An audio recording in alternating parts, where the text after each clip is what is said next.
Welcome to the work session of the Mayor and City Council of Laurel, Maryland on Wednesday, January 7th, 2026 at 6 p.m.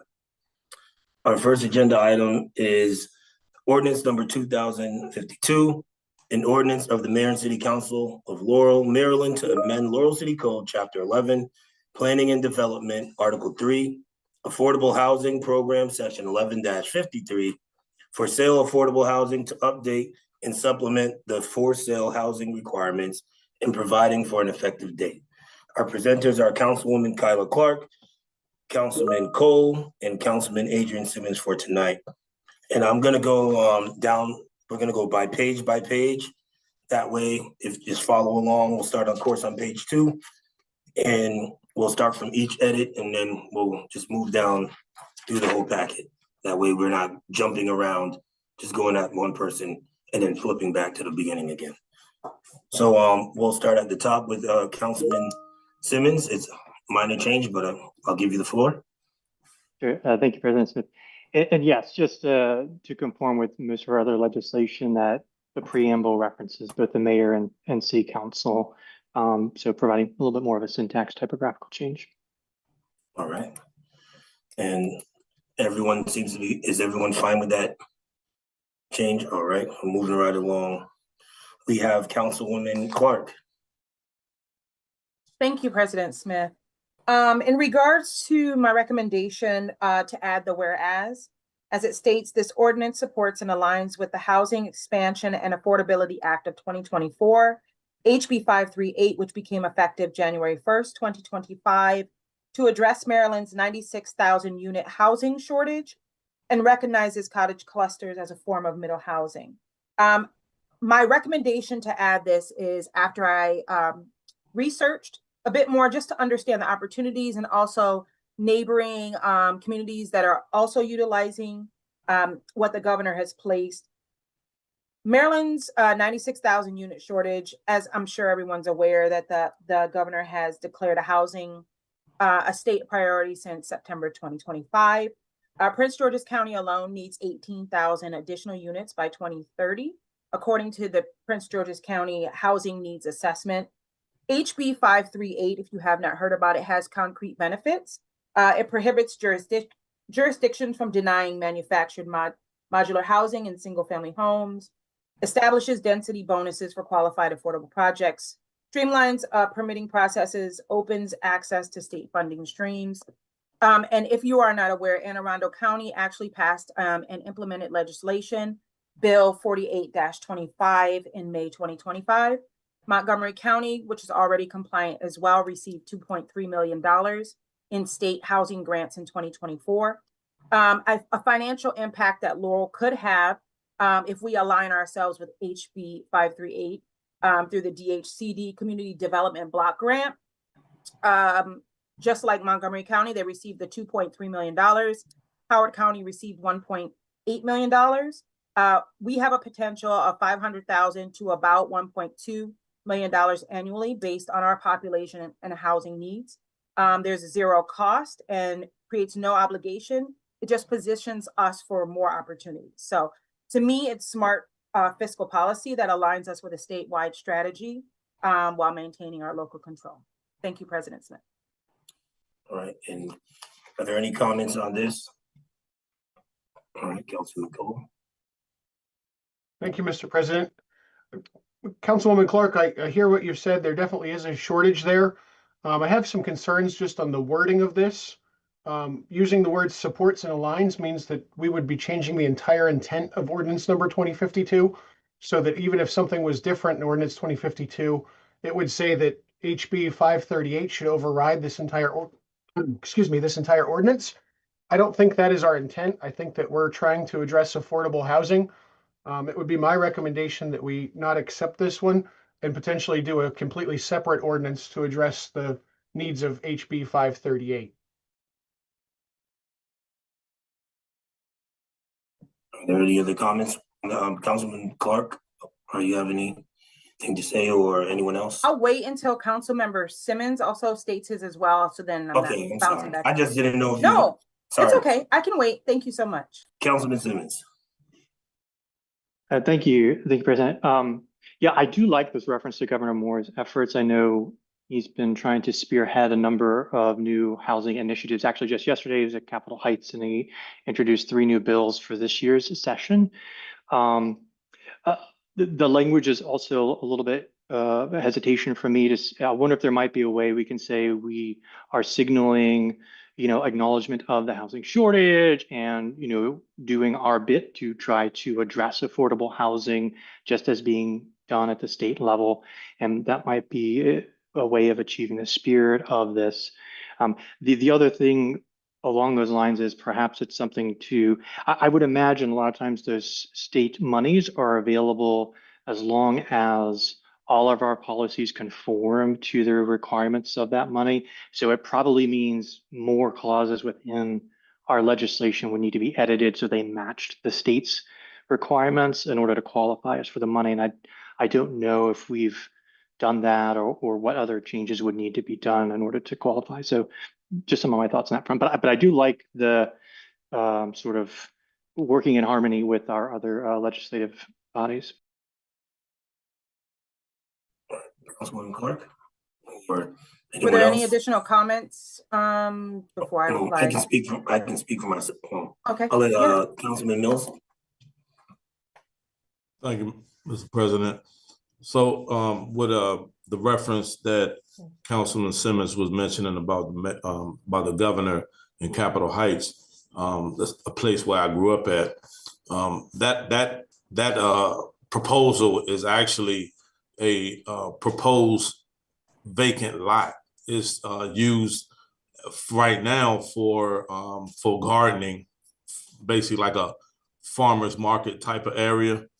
And it's a old lot where a high rise was torn down.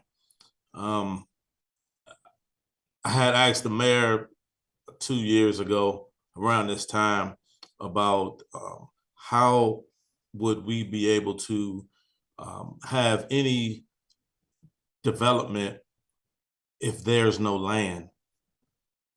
And so one of the statement, if the mayor if the mayor remembers, was to try and redevelop.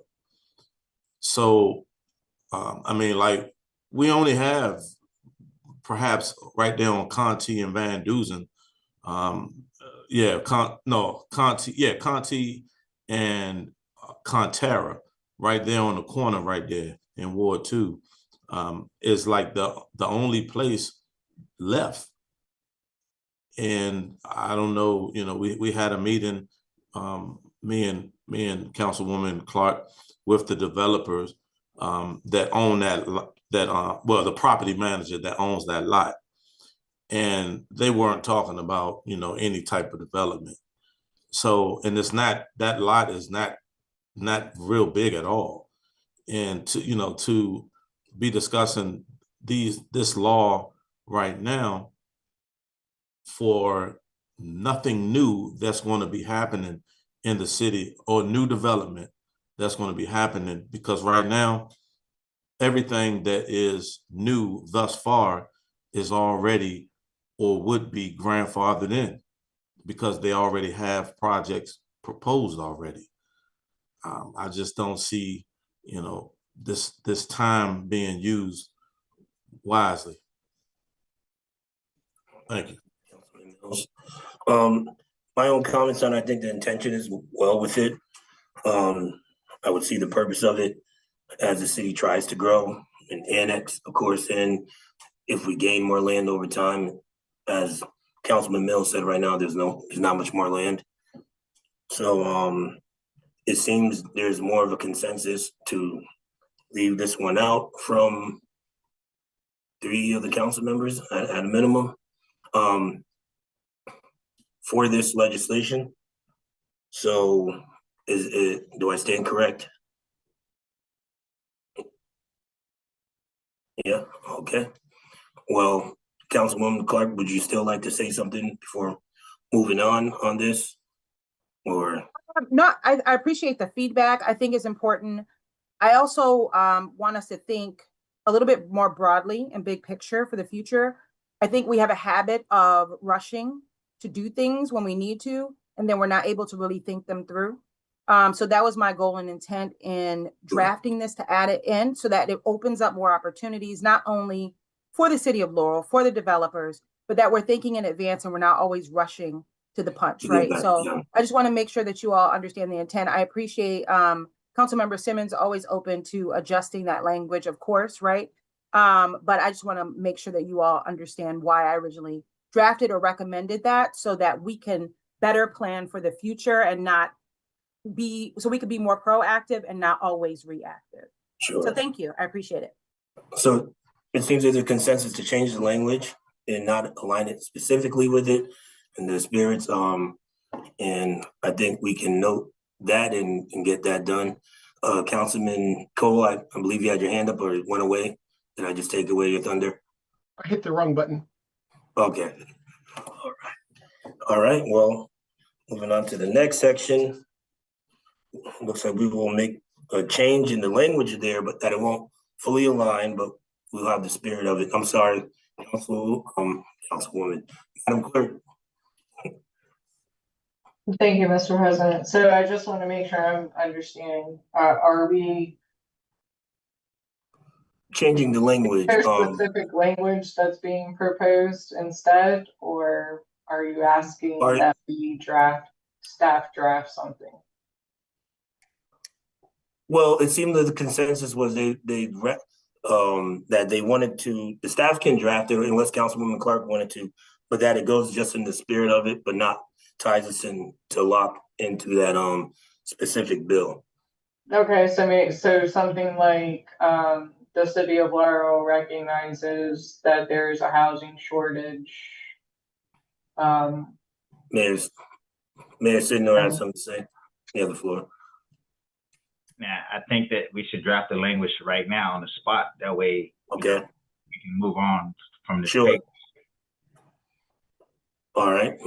And so, what would we like it to say as a whole? I'll give anyone the floor. Or remove it. Either way, I think I don't think it's either way. Either way y'all want. But I think we should have the language. Whatever you want to do, remove it or draft the language on the spot now. Because next week we just be back to keep same thing over and over. So.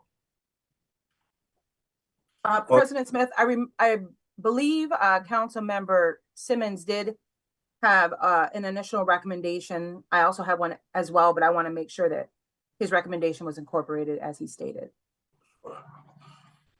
Councilman Simmons. Sure. Yeah. Thank you, President Smith and Councilwoman Clark. Yeah, my thought was maybe something along the line that says, the city of Laurel acknowledges that there's a housing shortage and that our, fellow legislators at the state level are working to enact policies that help encourage affordable housing. And, this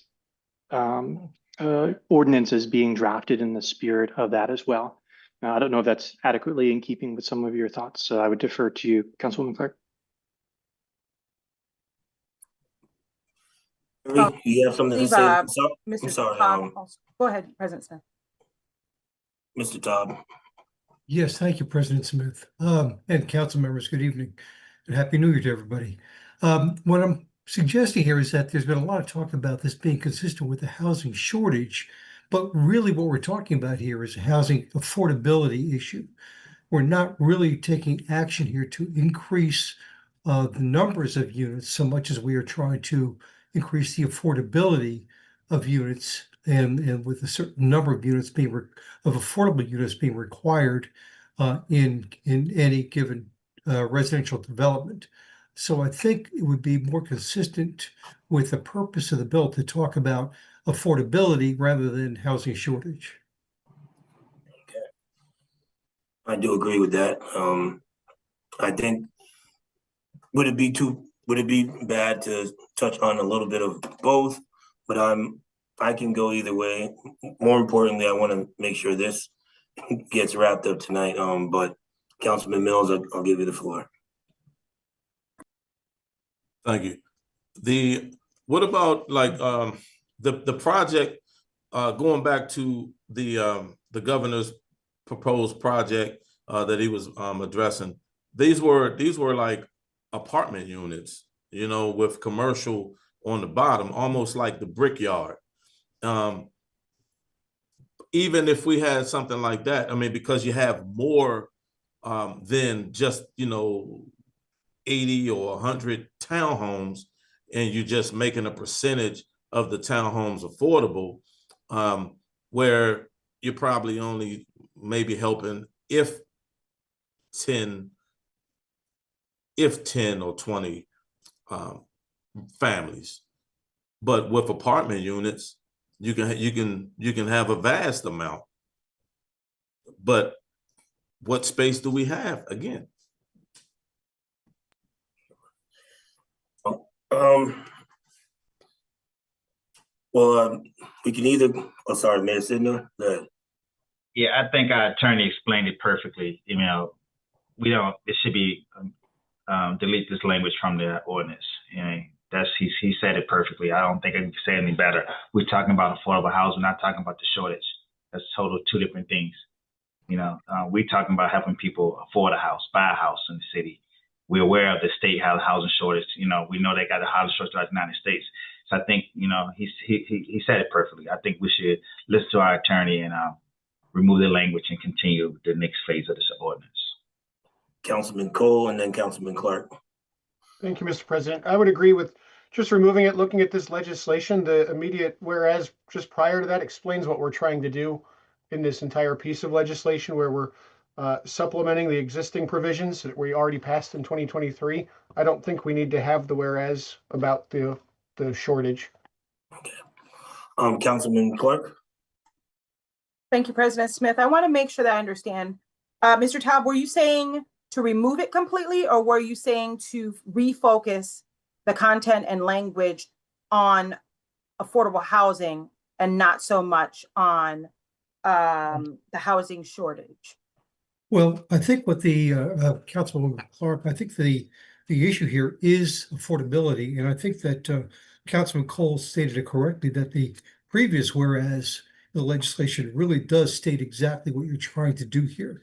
And I think while it's laudable to try to work with the state in terms of the housing shortage issue, Councilman Mills also stated it correctly, that there just not a lot of available land left in the city for further development. Now, there could be annexation in the future, things of that nature, but at the moment, we're not really dealing with an issue of additional housing simply because there's really not much more room for that purpose. So I think really what you're dealing with is affordability.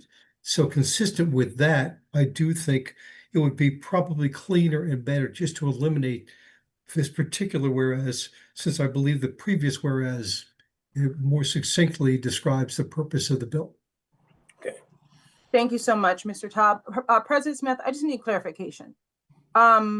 So with the edits that we're making now, if we don't have enough land to do further projects, then why are we doing Ordinance 2052?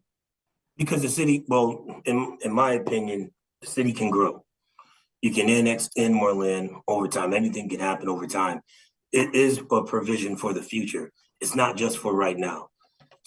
So, and that's my one professional opinion on that. But I'll defer. I see Councilman Mills has his hand up, but I'll go to since you spoke, Councilman Mills, I'll let the city administrator and Pulley speak, and then we'll come back to you, Councilman Mills. Madam Pulley, you have the floor. Evening and happy New Year, everyone. The reason for this legislation is it's because it's for sale units. The current legislation that we have on the books is for rental units only. So we need to draft legislation to accommodate the two developments that have been approved. Thank you for that. All right. Councilman Mills, how are you? All right. There we go. Sorry about that. The properties or the developments that's been approved, if they're already been approved and now we're writing legislation for it now, how could this legislation go for something that's already been approved? They would just in the just last month, they were just right here in the city hall, in the city chambers, asking stating that they wanted to be grandfathered in. Now, what you have said, Mr. President, as far as annexing in property, if you annex in a development, they will be grandfathered in as well. Like, why would somebody want to tear down, redevelop under new legislation when they already exist? So it's like that new law wouldn't fall. They wouldn't fall under new law, under new legislation. And the property, my thought was the property over in Conterra, I mean, that would have been perfect to try and annex in, but now they're developing now. Now they already have. It would have been better to try and annex land that have no development on it, so that you can implement new legislation. But if you have communities that's already developed, they're not going to want to fall under. They would want to hide from, like reducing their prices, because people are. This is a capitalistic country. They want to make as much money as possible. Why would they want to? I guess the business side of me coming out, but like, why would I want to lose money, under new law? It doesn't make. No, I wouldn't do it as a business owner. Thank you. All right, Councilman Simmons, and then sorry, Councilman Simmons. Can I go to Mr. Todd first, and we'll come to you, Mr. Todd? Thank you again, President Smith. It's important to understand that while it is true that the two developments that will either are or will be under construction of the city, that's the Oaks at Laurel and also Corridor Center, would not technically. Well, let me state first, there is an existing legislation in the city code for sale housing. However, it really needs expansion and clarification, which is the intent of this bill. And while there's been some issue with regard to the number of units in Corridor Center, and we can speak to that later, the fact is that both of the developers of both of those particular housing developments have already indicated that they find this helpful in the sense of determining the city standard for, number one, eligibility for affordable housing, and also for the manner in which the affordable housing can be priced. And they both agreed to abide by the city's standards that will be set forth in this law if it is in fact approved. So even though I understand Councilman Mills makes a good point, the fact is that these particular two developments, which will be significant in the city, will in fact be willing to use this legislation as the city standards for those issues. And I hope that's helpful.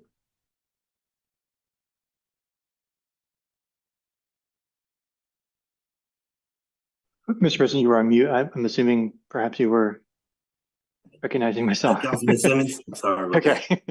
Okay, thank you. No worries. Thank you. I was going to echo Councilman Mills's question, and thank you, Mr. Todd, for some of that clarification. Having said that, while the developers, as you just explained, have signaled willingness to sort of use whatever language gets passed here for what they do next, is there a legal requirement for them to, seeing as that these were not in effect when those developments were being approved?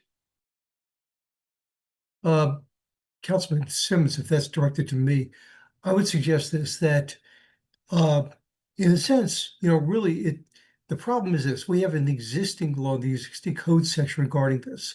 The language is very unclear as to for example, the pricing for affordable housing and what that is intended to mean. There is nothing with regard to let's set aside the number of units for the moment, but in terms of eligibility, the percentage of AMI, for example, pricing, as I indicated, also, the integration of affordable housing within a given development. These are all issues which are important to these developments as they are building out. So I won't say they're necessarily legally bound. However, they have taken this to be a good manner of guidance from the city. And in my discussions with them, they've indicated they're very happy to have this information. And I think as the city has been discussed, if there is annexation in the future, you're setting a good precedent here. You're setting the law in a way that will be much clearer for anybody that seeks to come into the city and hopefully, develop some additional residential units. Yeah, and given that, and my understanding then is what we decide with this then is relevant to those developments that are currently in process. Yes, yes. Thank you. Councilman Cole. Thank you. Just to piggyback off what Mr. Taub has said, if you look at what we currently have that was adopted in October of 2023, it is just 6 sentences. That just establishes that we have to have affordable housing and that they can't be rental units. What this legislation is doing, just like the second whereas of the preamble says, is updating and supplementing. We're adding over 10 different subsections to really flesh out what's going to happen with those affordable units, whether it's resale or refinancing, or how long will it stay there? What's it going to look like? Sizing. This is really what we need so that it's not vague and doesn't leave any questions for anybody when they are doing, whether it's current developments, future developments, redevelopments.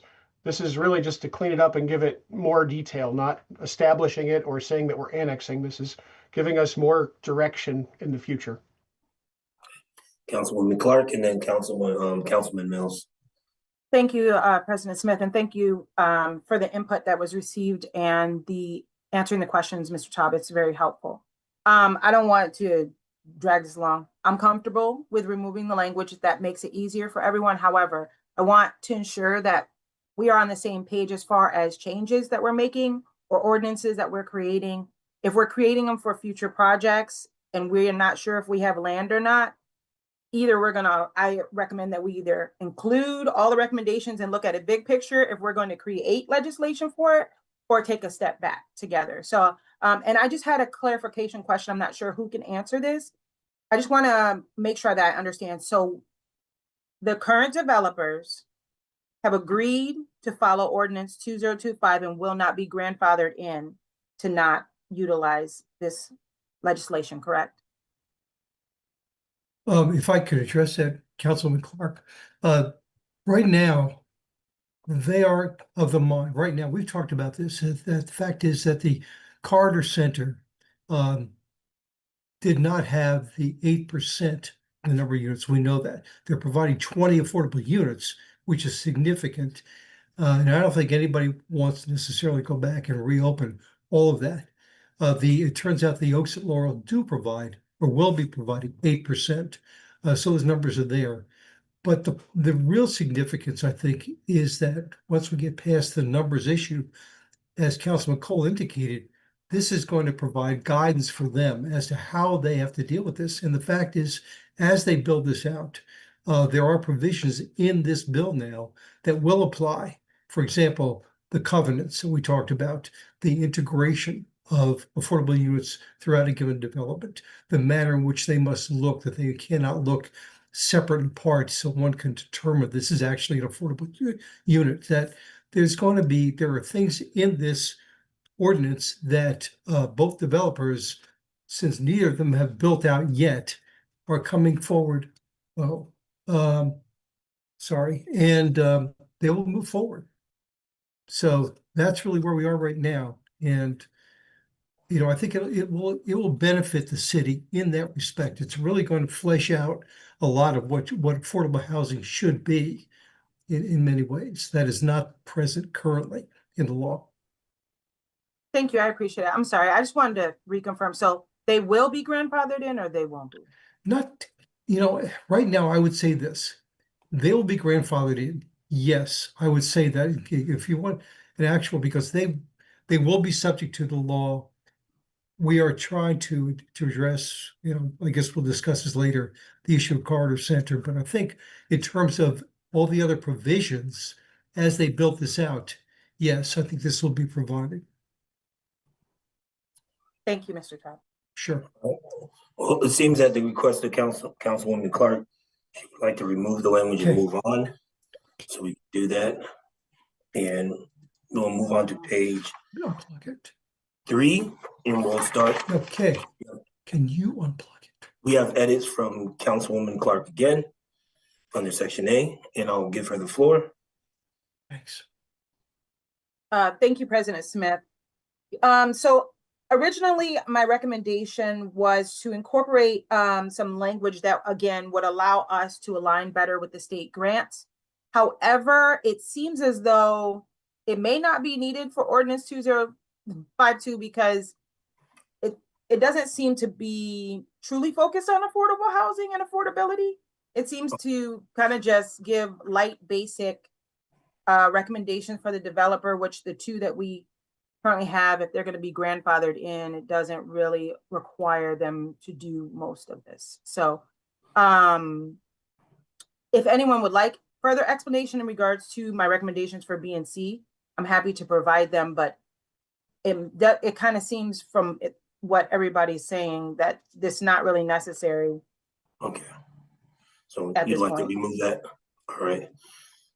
So we can, at the request of you, we can remove it. Councilman Cole, you had your hand up? Yeah, I was just going to echo what Councilwoman Clark was stating, that it doesn't really seem like it fits here, but I do think that it would be good, as I kind of alluded to it with the preamble section, that HB 538 is going to apply to Laurel whether or not we pass something in our ordinance. I do think it's something that we need to look into. So these two sections, B and C, that Councilwoman Clark has proposed, I think it does have a place that we need to look at in our code. I just don't think it belongs in 2052, and I think we should work on an ordinance in the future that addresses HB 538. Sounds good to me. Councilman Mills. You have the developers right now, before this legislation is even in effect, are abiding by an affordable housing number, right? Where there is no specific number in our ordinances. So, like, how did they get to that point? Was there a meeting with the developers to get a number from the developers, or did the number come from the city? Might be a question for Mr. Taub. I'm not. Councilman Mills, we're talking about numbers here. Let's talk about the 8%, the numbers of affordable housing. Right. Right now, we talked about two major developments in the city that are going to be built, that are not yet built out, that have been approved. The Oaks at Laurel does have 8%. They do meet that number. The Carter Center does not. They have just a bit more than 6.5%, but still 20 units, which is significant. So what I'm proposing along with this is another subsection to A, that would essentially grandfather in Corridor Center, so we don't have that problem in the future, and yet still have this 8% going forward, so that as any new developments come into the future, if annexation occurs, there's other property coming in, yes, that 8% will apply across the board from that point forward.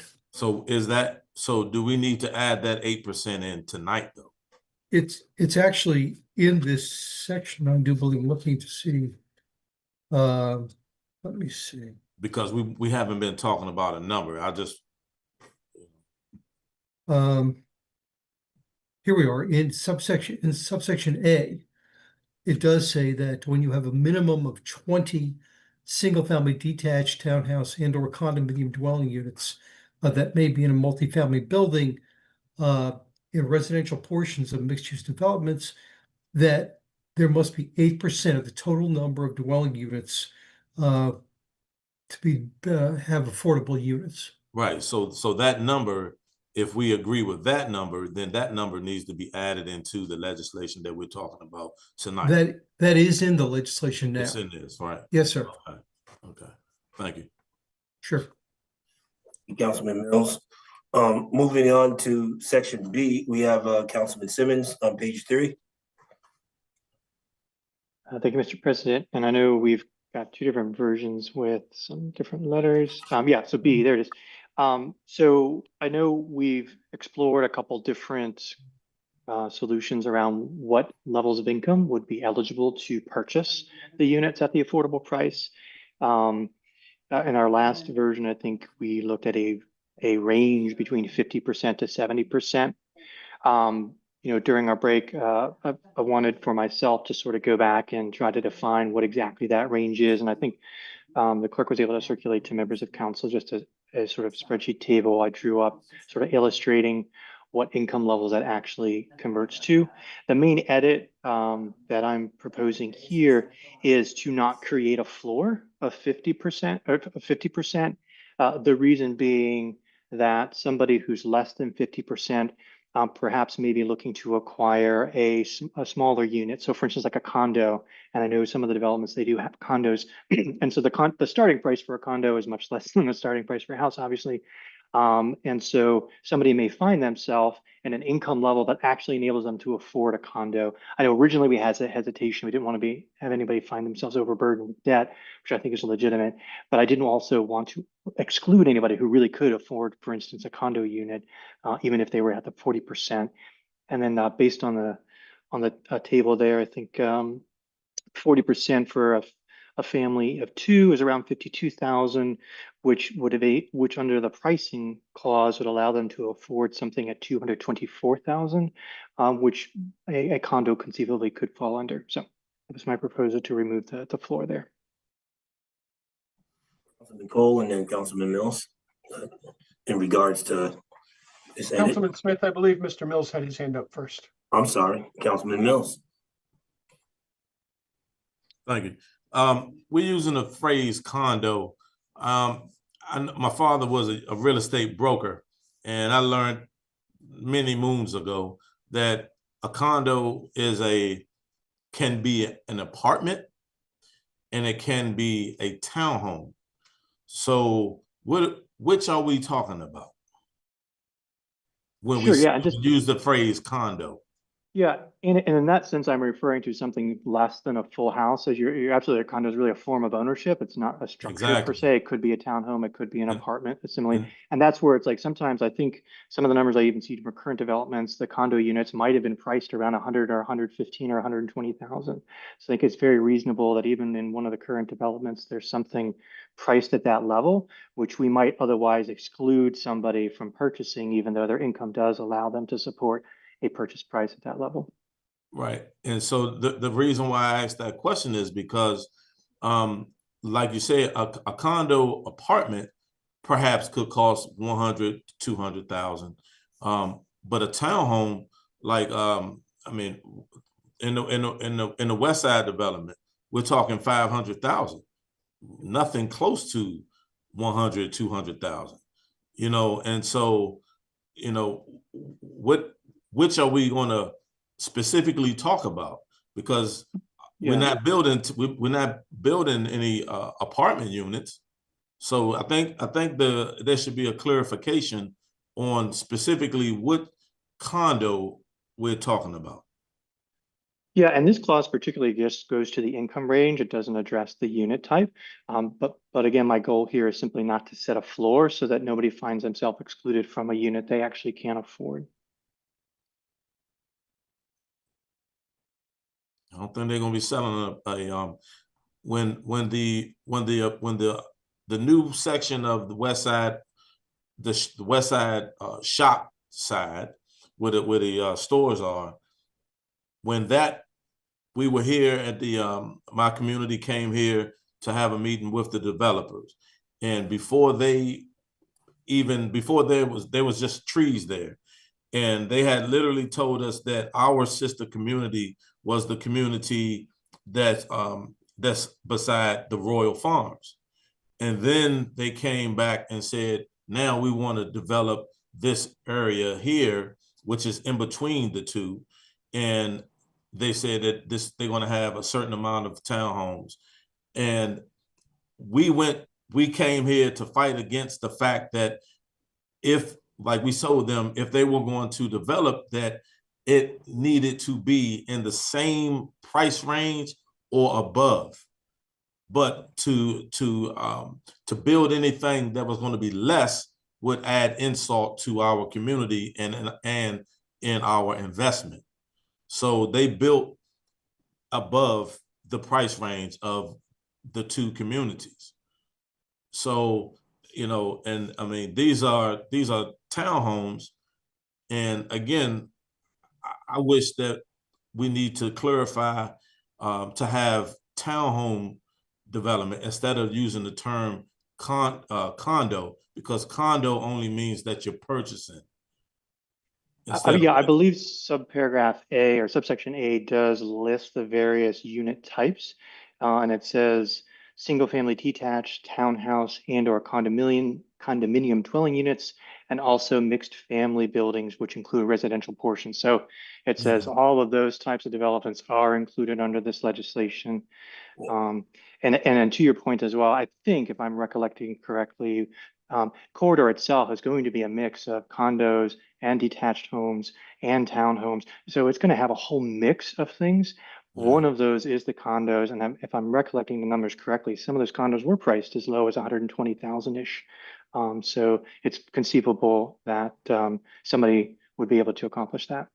And that's why I didn't want to exclude them. Oh, no. Councilman Cole, and then Mayor Sidnor. Thank you, Mr. President. I did just want to say that I supported Mr. Simmons's edit on this, where he's just making it so that there's not a bottom percentage. The original legislation from 2023 did the exact same thing, saying that there's a maximum but not a minimum. We'll leave it up to the banks that are financing each homeowner to set what the floor is going to be. If somebody can't afford it at 30%, it's going to be on the bank, not for us to do. So I think setting a maximum income is good, but having no floor. So I would support Mr. Simmons's suggestion on this one. All right. I can speak for myself as a council member. I do support taking away the floor. As you said, the bank won't approve anyone who can't afford. So that's not even in our hands. So there's a consensus on that. We can move on to the next edit, which is Councilman Clark. Page 4. Excuse me, Councilman, I'm sorry. Before I'm you sorry, move Mr. forward, Mayor. no, you can move forward. I got lost. So what did you guys agree to? We're taking away the floor of 50%. So there's no, so right now, as of right now, it's no greater than 70%, but in the next section, same section, but for Councilwoman Clark, she is looking at a different number, but I'll have her speak to that, of course. But we basically just took away the floor. Understood. Thank you. All right, page 4, Councilwoman Clark, you have the floor. Thank you, President Smith. So I just took a little bit of time to try to crunch some numbers to understand a way that we can ensure that this is truly affordable housing for people, not just a few changes as needed. And when I looked at it, I saw that the reason why I recommended the 50 to 80%, but again, Councilmember Simmons, I didn't see your adjustment then or recommendation to take out the floor level. Comfortable with that. But HUD low income definition for federal and state standards is between 50 to 80% AMI. DHCD affordable housing typically drafts it as 50 to 80% AMI. And the federal state standard is generally 50 to 80% range as well. Just try to look at some neighboring counties just to see in comparison, would we be aligned with them, especially when they teeter on the Laurel line with us. Howard County recently expanded, has 50 to 80%. And Washington, D.C. homeownership units are at 80% AMI as well. So that's the reason why I did that, just to do that research so that we would be more aligned with those that are around us. So people wouldn't cross that line and then it's something totally different. And they're like, why did you do that? If you have any questions, I'm absolutely happy to answer those. All right. Are there any comments is there any comments from the council? Is everyone in agreement with switching from the 70 to 80? Because we're moving straight through, or either taking or dropping as we go through this. Councilman Mills, can you speak before you go? Sorry, Councilman Mills. I wouldn't mind it going in. I was in favor of it at 70, but being in standard with neighboring jurisdictions, I wouldn't mind the 80%. But I will go to Councilman Mills in the floor. Well, I'm agreeing with the 70 because if everybody is at 50 to 80, we're I mean, we want people to move here, right? We even have grants for them to move here. You know, I don't know about any other, you know, jurisdiction, but I mean, we have that here, and our goal, you know, to bring revenue here is to have people move here. So, hey, we can, I mean, if you know, we always, you know, use the term we can do what we want here, then I think we need to do something to make a draw here. And I think the 70 will be better as a better draw for having residents, you know, people move in. I would agree with that, keeping it at the 70. What we're doing, creating these affordable units, is going to create them, but it's not creating a large number of them. So if we expand the pool, if it's a first come, first served basis, those people at the 80% might get it over the people at the 70%. So if we create it so that it's capped at the 70, we're going to make sure that this is really going to the people that need it the most. I don't think that we're going to have an issue just looking at those numbers that are have been provided in the different charts about what the 70% of AMI is. I don't think we'll have issues finding people that will qualify for a home at 70%. I'll go to Mayor Sidnor, and then Mayor Simmons, and then Councilman Simmons. Just want to add the comment, you know, based on the research I've been going to and seminars of that nature, most of the developers are proposing 60% AMI, you know, for building houses throughout the country. That's just a good percentage for developers to work with. Anything less than 60 and more than 60, they don't really want to work with it because it's not being affordable. So they want to get the 60% range. It's a range that, like I say, all the research I've been doing and talking to developers, going to seminars and talking to them, everything is around 60%. So I think we should, you know, the original legislation was 60%. I think we should stay at the 60% because we are talking about getting people opportunity. And once again, we're talking about career firefighters, school teachers, so they're going to get raises as they continue their career. So, you know, that's the whole premise of it, you know. So, like I say, so our police officers start here in Laurel, $63,000. School teachers start in Prince George County around $65,000. So we're talking about those type of workforce folks moving in, and those individuals, as they move in their career, they're going to get raises and they're going to move up so they can still stay in their home. So I think that 60% number is a number, idea number that we should stay with. That's my recommendation. Councilman Simmons. Yeah, thank you, Mr. President. Two comments. The first one is, you know, I don't know that I feel strongly 60, 70, 80, and it's helpful to hear other people's perspectives as they're, I mean, just to get some numbers on that based on the current HUD area median income, you know, for a family of 2 to 4, which is probably most folks, the 80% ranges from 104,000 to 131,000 in gross income. 70% ranges from 91,000 to 114,000. And then 60% ranges from 78,000 to 98,000. So then maybe there's about a $10,000 step difference roughly between each of those levels, 10 to 15,000. The one thing to observe about this and how it compares to other affordable housing legislation is that for purposes of simplicity, I believe our legislation was drafted to disconnect income eligibility from housing price. We have one clause that addresses what the price is, which is a 30% reduction from market rate. And we have a separate disconnected clause to define who's eligible for that price, which is the one we're looking at right now. In many of the affordable housing legislations, they actually link the two. They say that's an affordable unit, this person can apply, and then they calculate the price based on whatever that person's income is. And so we can find ourselves in the situation if we only have a 30% reduction in price, but if we drive the eligibility too low, that person may be eligible but not have the income. So for instance, you know, if we do a 60% for a family of 2, the eligible income is $78,000 or less. Well, at that level of income, they can only really afford a house, even at the reduced price of $337,000. And given what houses are going for now, they're not going to be able to afford the price, even at the reduced amount.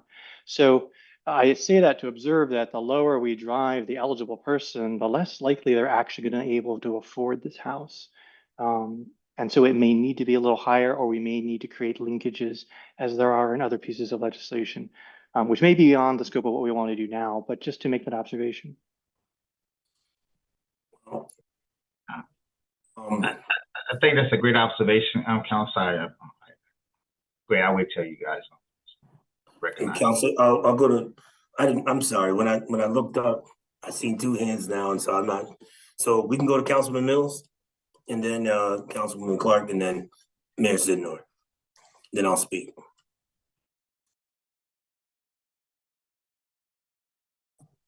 From you, Councilman Mills. Oh, sorry. I'll go ahead and let the mayor speak. Okay. Mayor Sidnor. I was, yeah, what Councilman Simmons made a great point. But once again, we're looking at the idea is we're not tailoring to firefighters, police officers, but that's the goal, that those individuals going to move into the city and they're going to, they're going to get raises and they're going to, be able to adjust to the economy as they go. Someone is just going to move in and going to stay at $79,000. Of course, they're going to struggle, but, we're looking at those individuals who's going to be getting raises, those career jobs that's constantly moving up in their career. And so I think that's the way to look at it as well. I mean, but you guys have the final decision. I just wanted to say that was the goal. Mayor, Councilwoman Clark. I think, President Smith, did you say you wanted Councilmember Mills first? I thought you mentioned. I don't want to skip anyone. I'm sorry. It's okay. I just want to make sure I follow what you said. He did say first, but Okay. I thought he was yielding his time to him. We're not in Congress. Oh, okay. And he wasn't yielding his time. He did say first. So thank you for that. Good eye. Okay. This is all right. So I just wanted to kind of also remind us that we're in the middle between Baltimore and DC and Fort Meade. We have a large, especially in my community, we have a large military community. And so we're not mentioning them. I don't know, we got to bring them into mind as well, because they are, renting. There are a lot of renters, and we could draw them, we could draw, a lot of these, they could be career military vets. And so, that's one aspect, a group of people who we could, draw in. My daughter, this is her very first year in teaching for Prince George's County, and who's living here, who's interested in purchasing a home after her master's. Her starting salary, just putting it out there, is like $67,000.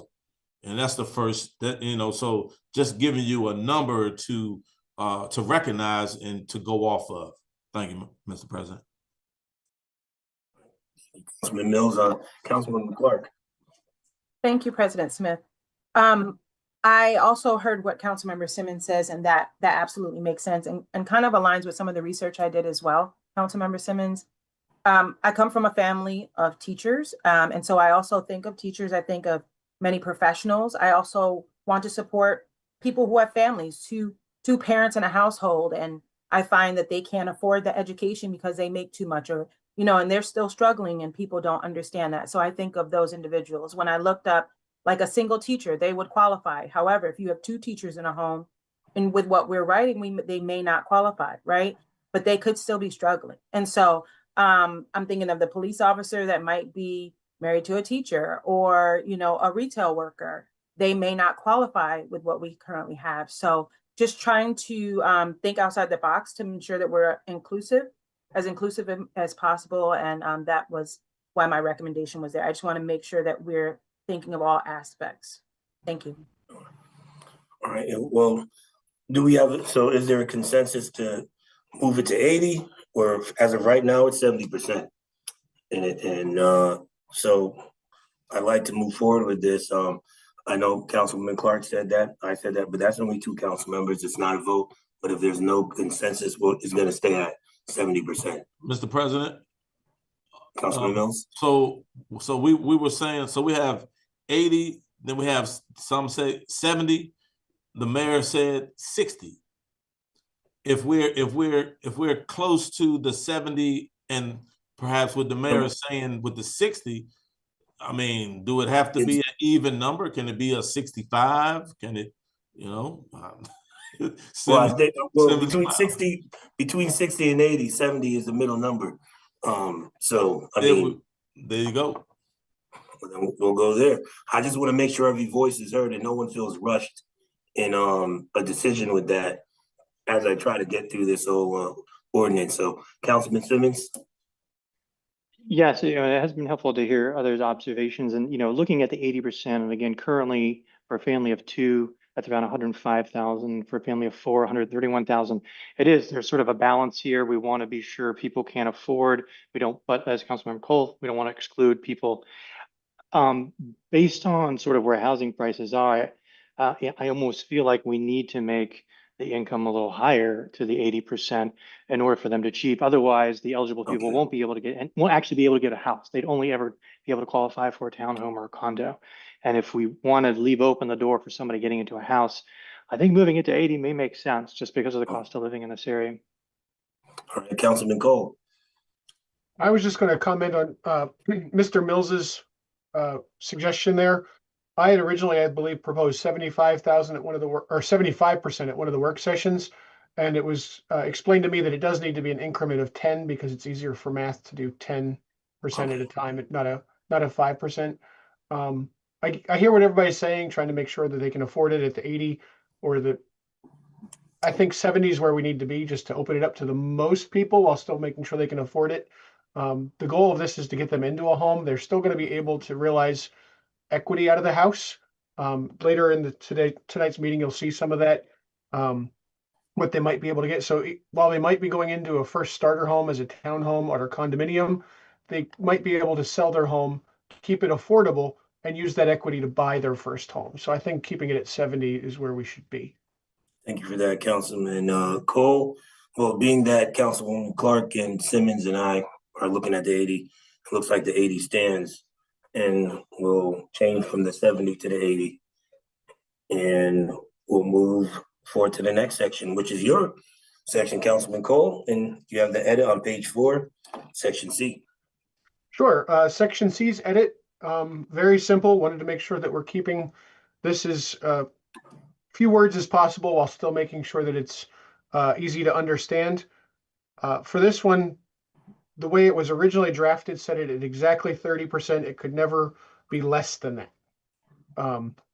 So for what I wanted for the affordable sale price, I'm proposing at least 30% below the reduction. So with that, it would mean that if somebody wanted to offer an affordable house at 40%, they would be able to. The way it was, that we would be fixing it so that that is the only amount that they'd ever be allowed. I wanted to make sure it's at least 30%.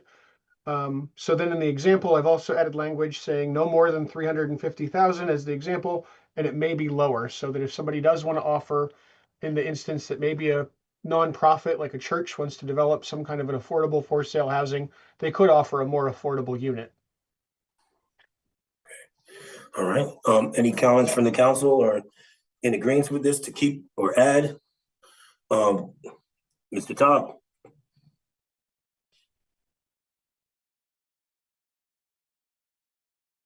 You're on mute, Mr. Todd. Sorry. Just a stylistic change, a little bit of a wording change, and that is, Councilman Cole, I understand what your intent is, and I think it's simply by saying shall be no more than 350,000 in the example. I don't think you have to see it may be lower. I think it's just duplicative and just a wording issue, but I think you've said what your intent is clear by leaving it at that. Sure, if legal counsel says that that isn't needed, I'd be fine adding or removing that. I just put it in there because I wanted to make sure that it was clear that people could be lower. Right. All right, thank you for that, Mr. Todd and Councilman Cole. Well, it seems that there's no issues with this. This will stay, and we'll move on to page 5. And on page 5, we have an edit from Councilman Simmons in section H. Yes, thank you, Mr. President. Yep, and this is just for purposes of explaining a little further that the restrictions around not being able to use the unit for rental purposes is only applies during the covenant period or during the control period, just so there's no room for misinterpretation that it's in perpetuity.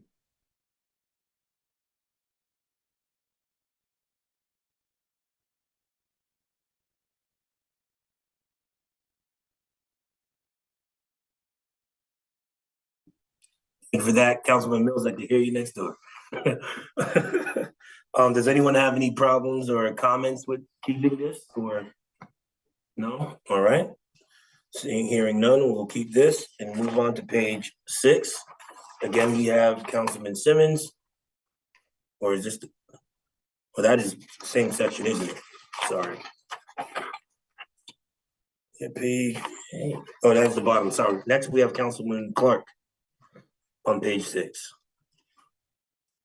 Thank you. My intent for the drafted insert is to ensure that individuals who are purchasing the affordable homes can recoup some of the money that they have invested in. Now, mind you, understanding the adjustment for what this really is for now, which is a little different than when we first started the conversation when this was drafted.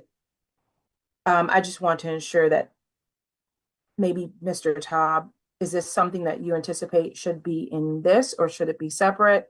But I do want to ensure that if people are purchasing these affordable homes and they are using their money to invest and update or ensure that it is well taken care of, that money just doesn't come back to the city, that they can actually recoup that money as well.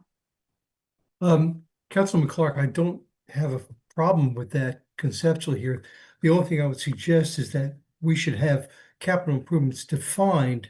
And I would suggest I put some language together. I don't know if the council members got that just from this afternoon, but what I would suggest is that we have it defined as those improvements to the interior and or exterior of the unit, which are structural in nature and which will be conveyed as part of the unit at the sale. I would also suggest to you that instead of talking about a resale of total resale price does not exceed 75%, that it be reduced to 70%, which would be more consistent with the initial sale price of being 30% lower than the market price, just to be consistent. Thank you, Mr. Todd. All right, does anyone have any comments on this? Councilman Cole? Thank you, Mr. President. I have some concerns on this section. I get the intent and fully agree that people, when they put in any improvement, should be getting some equity out of that. That's how they build wealth. My concern on this, if we are trying to create these affordable units and have affordable units in the city of Laurel, if we are now saying if you resell your house, you can resell it at 70% or 75% of the current market value, home prices in this area have been going up much higher than inflation. So my home, for example, in 8 years has doubled in price, but my salary has not doubled in price. My fear is if we change it so that it's tied to market value, while it would still be affordable as if it was being built for sale, that unit would no longer be affordable because it would be at a much higher rate than a lot of the people we're trying to create housing for could afford. So I like how it was previously where it was tied to inflation so that people's wages could kind of keep up with that unit, and it would create at least a 30-year affordable unit. Councilman Cole, Councilman Simmons, and then Councilman Mills. A couple of thoughts. Here again is a situation where because we've separated the price from the income level, as I just observed, that price can sort of advance at a rate where somebody could qualify based on income level, but not qualify to get a loan to purchase the house because it's advanced too high. You know, I had tension, and you may notice I even had a proposed amendment to this. But as I've reflected and chewed on it a little bit more, I want to withdraw that amendment. The original one was to appreciate at a rate of inflation, which more closely moves with wages. I had proposed maybe moving with the assessed value so that the homeowner could participate in the market appreciation.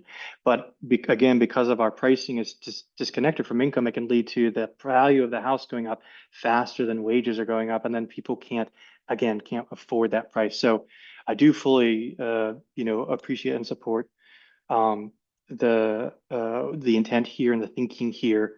To me, that inflation may be the better way to ensure that the house remains affordable at the time of resale.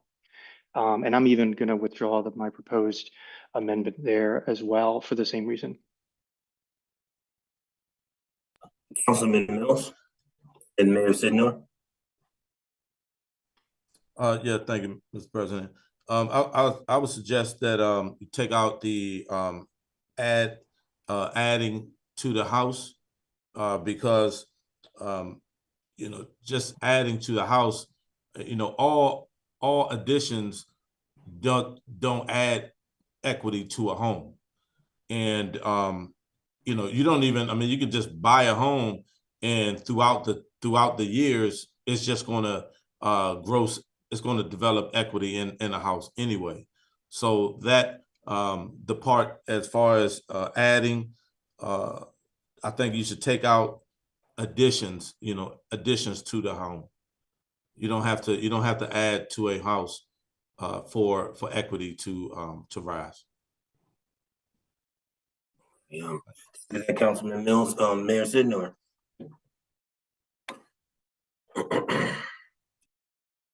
Mute Mayor Sidnor. Thank you. Yeah, the purpose of this, like he says, people to be able to afford a house, and you don't get any equity if you got a house at a reduced rate. You know, you sell the house, you sell it back into the stock. And then when the title company see that this was an affordable house, they're going to sell it to someone at that 80%, you know, rate that you guys, if that's what we're going to agree upon. But whatever you do to the house, it doesn't really matter because you get a house at a reduced rate. And once again, once you sell it, the title company going to know this house was one of these houses that was sold at a affordable rate, and they're going to sell it to someone in that AMI. So I think the language should stay as it is. Thank you for that, Mayor Sidnor. So is there a consensus to keep or drop this? Then I'll speak at once. Councilwoman Clark. I actually have a question for either Director Mishi or Mr. Taub. In other legislation, I'm assuming we've looked at other legislation that's similar to this. Has it been stated, or how do individuals who are choosing to utilize or purchase an affordable home, when they put their own money into keeping it up in other jurisdictions, do they recoup that back?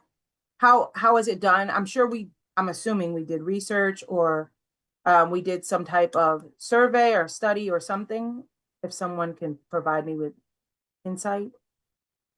I can see, Councilman Clark, I can simply tell you that I looked into this, but I don't recall, to be very honest with you, exactly how that was addressed in other jurisdictions. I've looked at other issues in other jurisdictions, that's correct, but I just can't recall how this issue was dealt with. Thank you. Has Director Mishi possibly seen this as well?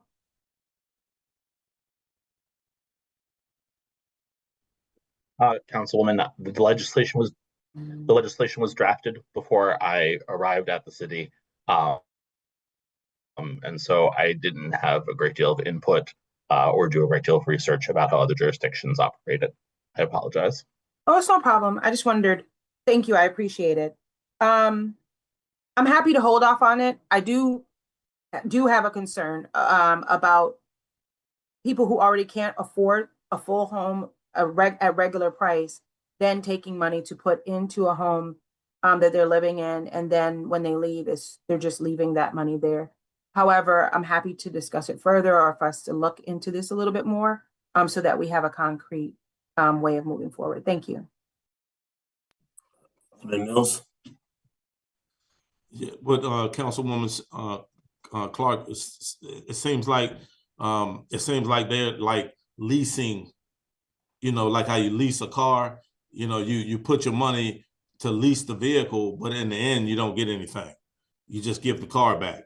But that sounds like, you know, if you're not getting, you know, a car, well, actually, a car and a house is a liability if it's not bringing any money in. But the difference with a house, that house can develop equity. And so I don't know. I think we kind of like right there with, you know, with what the mayor said, you know. So it's like if you put your money, if you put your own money into a property, and that's an investment. And I mean, you would somehow want, and it would seem to be that you would receive that money back, those monies back, almost like a trust. I mean, if you're putting your money in, you should be getting something back, plus a little more, you know. So, Sidnor? Yeah, I just want to add one more thing. Like I say, you're buying a house at a reduced rate. You're getting 30% off the market price of the house. You know, that's a deal for a person. So once again, if you sell the house, you're selling the house back into stock. And how long you sell the house at whatever that rate is, equity rate is, you might get some dollars back, but you're selling it back to someone that's making that same AMI of 80%. So the house, that's just, I think we're making it complicated. I understand what you're saying, Councilman Clark. If you was a regular person just buying a house straight up, yeah, but you coming in a house at a reduced discount because of a program that was created for you to afford the house. I think that's the main concept. I see what you're saying, you know, but this concept is totally different from someone who's buying a house at outright $500,000. You know, you're getting 30% off this house of market rate. And you stay in there 10 years, you know, you sell it back, it goes back into the stock. And all the conferences I went to, you know, throughout the states, that's what it is. The house got to go back into the stock, you know. So you stay in there 30 years, then it comes, you know, off the market rate, I guess, because that's what it said, 30 years. So you pay for it and outright. I just think we're making it too complicated. We should stick with the, you know, the original intent of the legislation. You know, most folks gonna buy the house and they're gonna stay in it for a while. Hope so. That's all I want to say. Councilman Cole and then Councilwoman Clark. Sure. I wanted to echo what the mayor said. We don't want to make this complicated, but we do want to make sure that people are getting a return on their investment while maintaining a 30-year housing stock of affordable housing. I had gone ahead and made a comparison table and sent it to the clerk, but I was not clear to ask her to send it to all of you, so I apologize. She let me know that she did not send it out. Before next week's meeting, I'll make sure that that gets sent out to everyone. But what that does is it looks at our average inflation rate right now is about 2.5% a year. Some years it's more, some years it's less. If our intent is to create affordable housing, often aimed at a first-time home buyer, they're in that house for about 5 to 10 years. With them paying down the home, getting that inflation to the value, they're going to be able to recoup about $171,000 of equity over a 10-year period. So if they resell it 10 years, they're getting $171,000 if they cash out or if they potentially refinance it. So they're still getting equity, just not as fast as if they were relying on the market, which is oftentimes paying out much higher percentages each year. So I think leaving it this way keeps it simple for everyone. Everybody can just look at the CPI for our region. That's going to be what the price is every single year. And then from there, those people can still recoup some of their costs. Also, if they're buying this as a first-time home buyer, that first 10 years, they're probably not going to need a lot of upgrades or installs because it's a brand new home. Councilwoman Clark. Thank you, President Smith. Thank you also, Mayor Sidnor, for your remarks as well. I just want to ensure my recommendation comes from experience. I've worked with a number of developers over my career, not just on mall locations, real estate and homes, but actual housing developments, affordable housing in particular, with 2 different developer companies and owners. It does take a little bit of more work and collaboration from the city side, from the state or the municipality to find that funding, to provide it or work directly with the developer. So then it puts the people who are purchasing the affordable housing in a better position than when you found them. I think that should be the goal, right? Not to just give them a home to say that they purchased a home and then we take the money that they invested, or as Councilmember Mills said, renting a home because we have for sale on the ordinance, right? But putting people in a better position than when we found them. So I think that's my original intent, only because I've successfully helped developers do this. It does take a little bit more work, but I just want to make sure that we have intent, right? Good intent, and that we're not creating fluff legislation. No, mishap on saying that, but I just want to be very transparent and direct. There are a lot of people that are in need. There are a lot of people that have gone through layoffs. There are a lot of people that still would like to own homes, and it should be affordable for all. So thank you. I'm completely comfortable taking it out, but I just want to make sure that we're doing this for everyone. Okay, well, at the request of Councilwoman Clark, we can remove it. I'll go to Councilman Mills before I move on to page 7. You had a comment about it? Yeah, just a quick comment on the percentage that let's say the family lives in a home for 10 years, and like Councilman Cole says, and let's say they have come out with $100,000, well more than what they, totally well more than what they put down on it and for closing, right?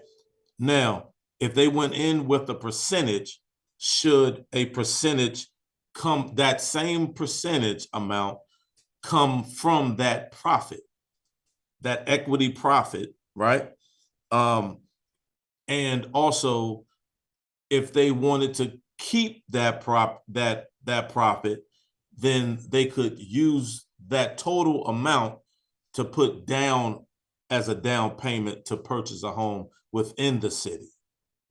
If not, if outside the city, then a percentage, the same percentage that put them in the house, that percentage should come from their profit. You understand?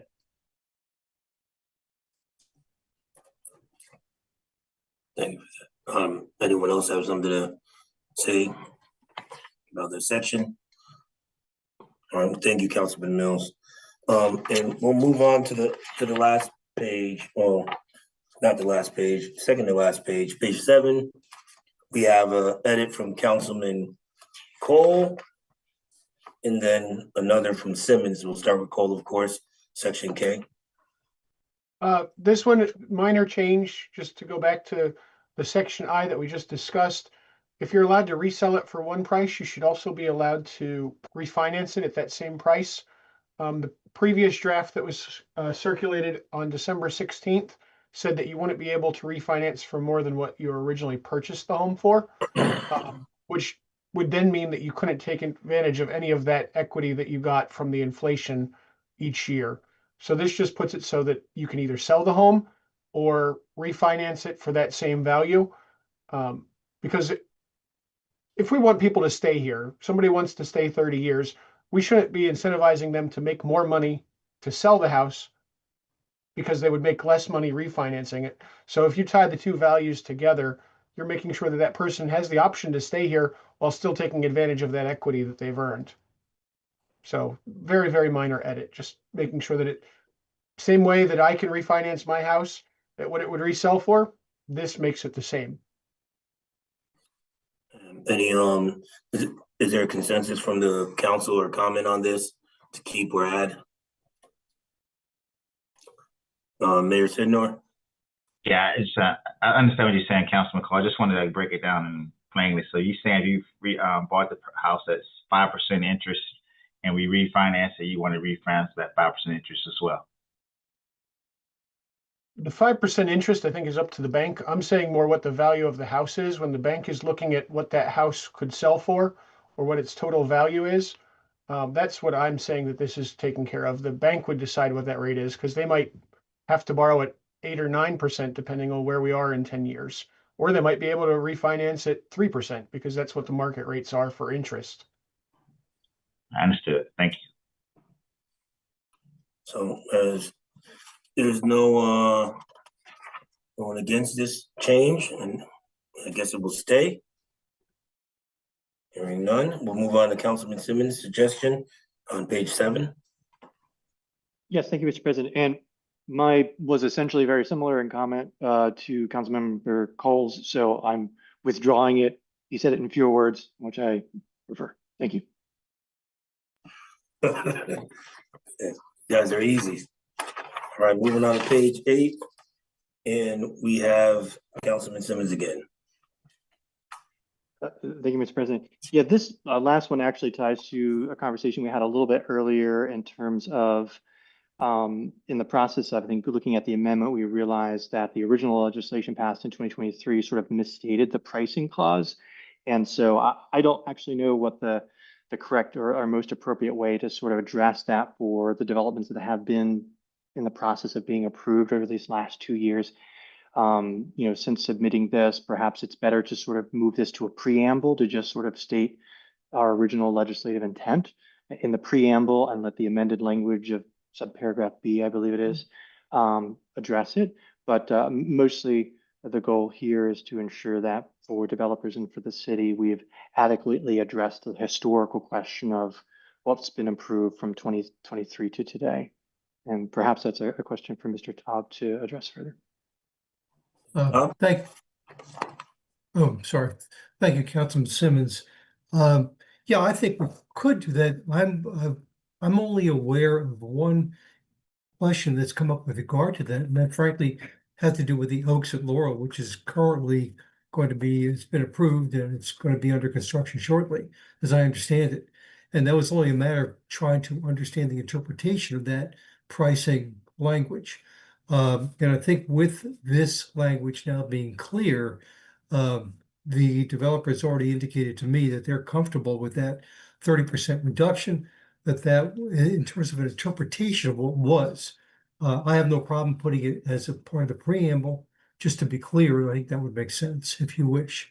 But I don't think I'm not aware, let's put it that way, I'm not aware of any other issue that has arisen with regard to the interpretation of the section as it currently stands. Good. In which case, with that, Mr. President, I would propose that this language move to the preamble to sort of to state that, whereas the intent of the mayor and city council in Ordinance 2018 adopted in 2023 was to provide for a 30% reduction in market price for affordable houses, that preamble be included. And I think that sort of clears up what we need to. Everyone agrees with that? Well, that is it for this legislation. Man. President Smith, if I may. Sure, Mr. Dobb.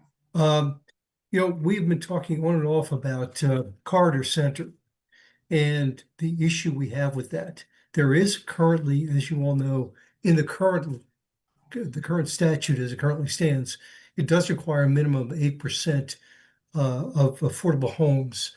For whatever reason, as Corridor Center was approved with 20 affordable homes, which is a significant number, but that does not arise to 8%. It's just a little bit above 6.5%. And there's been a lot of talk about how we deal with that issue. It's just an issue that just nobody, either the developer nor the staff, picked up at the time. It was inadvertent. But what I would suggest, and I've put some language together, and I did it this afternoon. I sent it around. I don't know if it got to everybody, but I'll be glad to send this around. What I was going to suggest was that we put a subsection to subsection A. There should be a subsection small I. And I'll read you what I'm suggesting, and again, I'll send this around to everyone.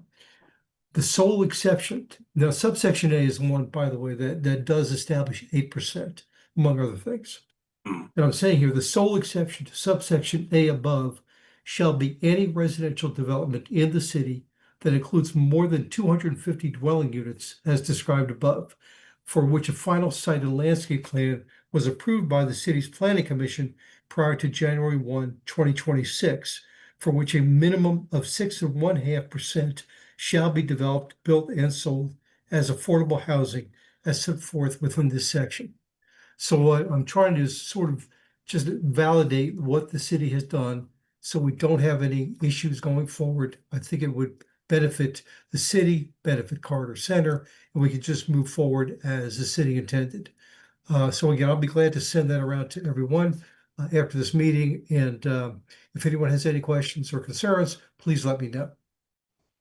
Is the council okay with that, Councilman Simmons?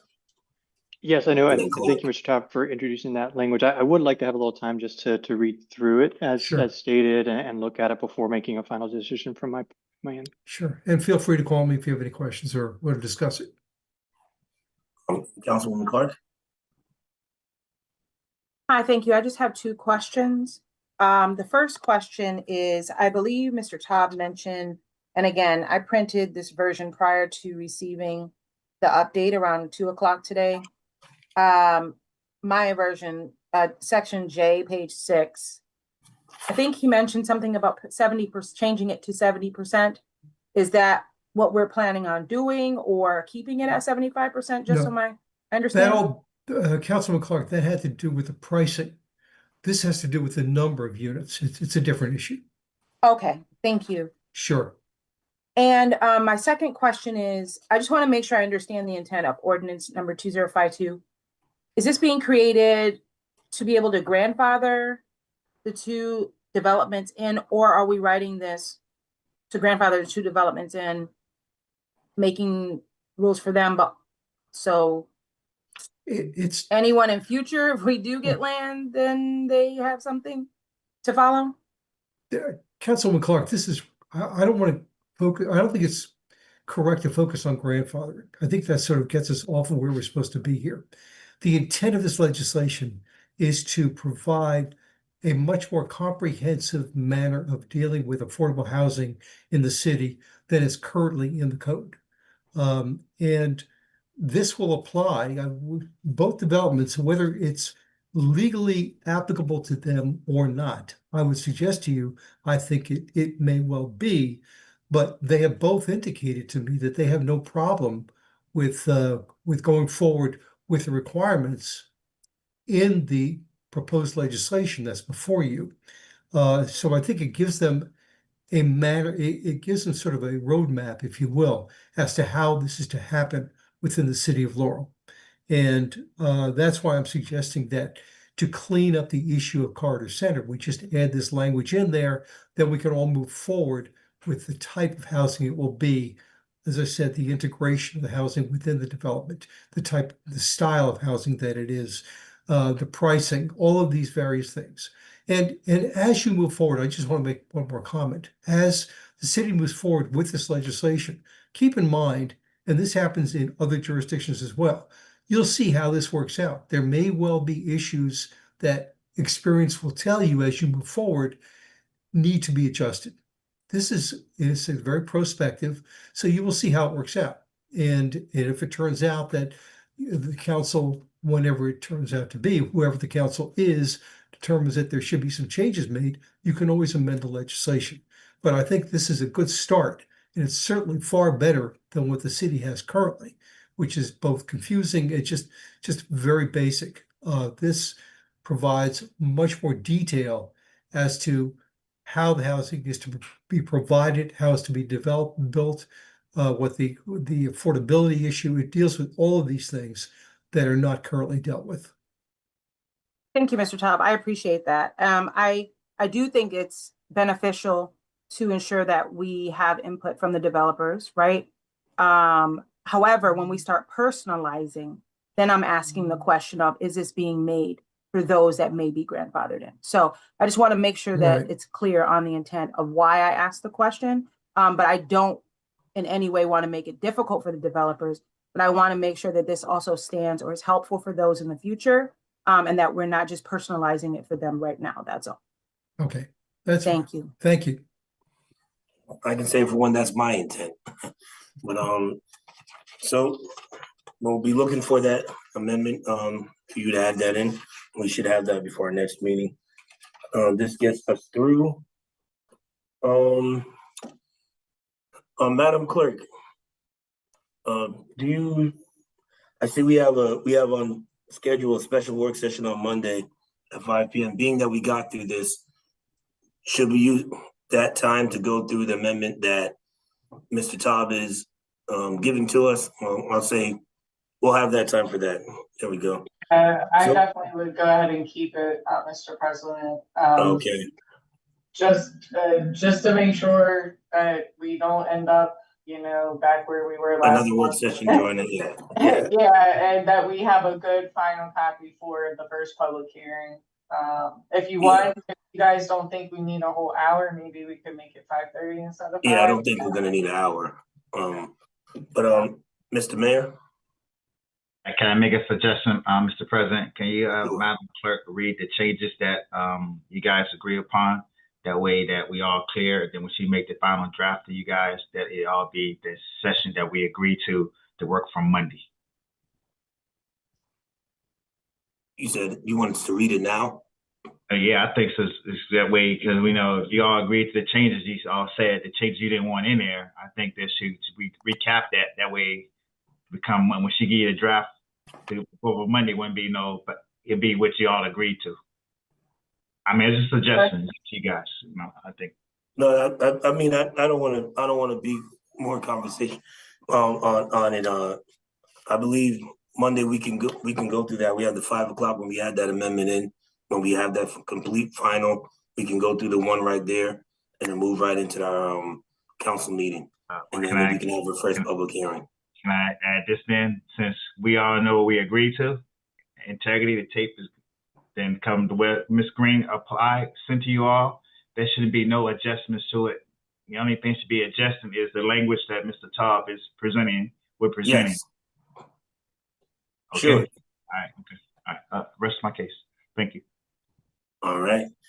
Well, our next special, again, we have our special work session on Monday, January 12th, 2026, which is a virtual at 5 p.m.